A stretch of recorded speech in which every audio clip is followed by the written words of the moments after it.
اور یہ بھول جاتا ہے کہ ایک ایسی طاقت موجود ہے جو سب طاقتوں سے بڑھ کر ہے، جس کے سامنے ساری مخلوق کا جاہ و جلال رعب دبدبا ہے کوئی حیثیت نہیں، اور وہ ذات جب کسی کو اس کے ظلم اور ناانصافی کے وجہ کر پکڑتی ہے پھر مہلت نہیں دیتی۔ نحمدہ و نصلی علی رسولہ کریم، اما بعد، اعوذ باللہ من الشیطان الرجیم، بسم اللہ الرحمن الرحیم۔ يا أيها الذين آمنوا كونوا قوامين لله شهداء بالقسط ولا يجرمنكم شنآن قوم على ألا تعدلوا اعدلوا وأقرب للتقوى واتقوا الله إن الله خبير بما تعملون۔ سب سے پہلے تو میں آج آپ تمام حضرات کا شکر گزار ہوں کہ مجھ ناچیز کو کچھ پڑھنے کا موقع دیا۔ میں اپنی تقریر کا آغاز اس شعر سے کرتا ہوں، پڑھتا ہوں، بطور خاص میں نظر فرمائیں۔ محمد نے بتایا ہے دعائیں دے کے دشمن کو، محمد نے بتایا ہے دعائیں دے کے دشمن کو کہ اکثر پھول سے ٹکرا کے پتھر ٹوٹ جاتے ہیں، کہ اکثر پھول سے ٹکرا کے پتھر ٹوٹ جاتے ہیں۔ سامعین اکرام،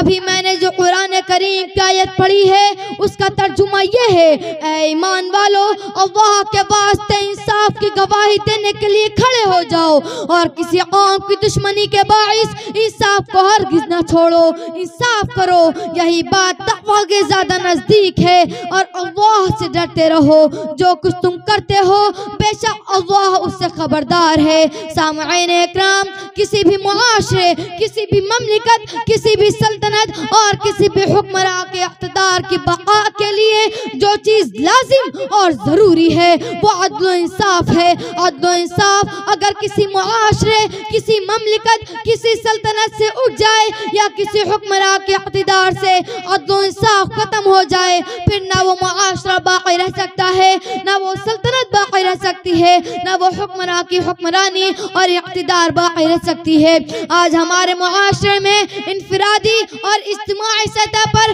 یہ عدل و انصاف اٹھ چکا ہے، نظام عدل کو زنگ لگ چکا ہے، نہ حکمراں عادل ہے اور نہ معاشرے کا عام شخص اس عدل و انصاف کے پیمانے پر قائم رہا، جس کے وجہ کر ہم تنزلی کے شکار ہیں۔ عمومی طور پر جس کو جہاں کچھ طاقت حاصل ہوتی وہ ظلم اور افراط و تفریط کا شکار ہو جاتا، کسی کے پاس مال ہے، کسی کے پاس وزارت ہے، کسی کے پاس تعلقات ہیں، اور ان چیزوں کے وجہ کر انسان معذور ہو کر بیٹھ جاتا ہے اور یہ بھول جاتا ہے کہ ایک ایسی طاقت موجود ہے جو سب طاقتوں سے بڑھ کر ہے، جس کے سامنے ساری مخلوق کا جاہ و جلال رعب دبدبا ہے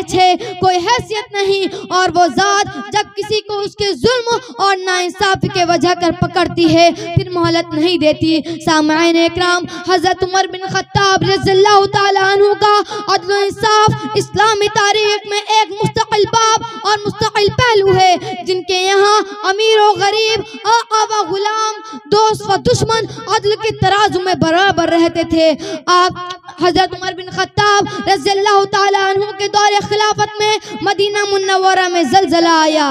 آپ نے اللہ تعالیٰ کی حمد و ثنا کی، زمین کی جنبش بدستور ابھی باقی تھی، آپ کے ہاتھ میں درہ تھا، وہ زمین پر مارا اور زمین سے مخاطب ہو کر ارشاد فرمایا، اے زمین تو اللہ کے حکم سے ساکت ہو جا، ٹھہر جا، کیا عمر نے تیرے اوپر عدل و انصاف کو قائم نہیں کیا؟